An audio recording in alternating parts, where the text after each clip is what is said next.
Hey guys, welcome back to our channel TechTube. Today in this video, I'm going to show you guys how you can know if you are blocked on Viber or not. So I'll be teaching you guys a very easy step. So let's just get started.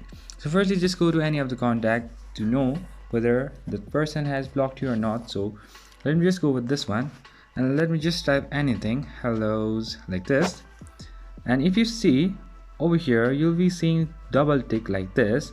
So this means now in this particular case you are not let's say blocked. So let me just have one. So I've just blocked from that account. Now let me just type something, let's say hello again, and now you can see there is no double tick and it is single tick. So that means that you are now blocked in their account. So that's pretty much, guys, that's how you know it.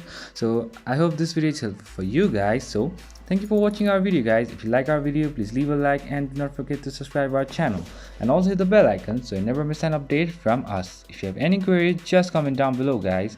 I'll see you guys again in our next video. Till then, stay safe, guys. Thank you for watching.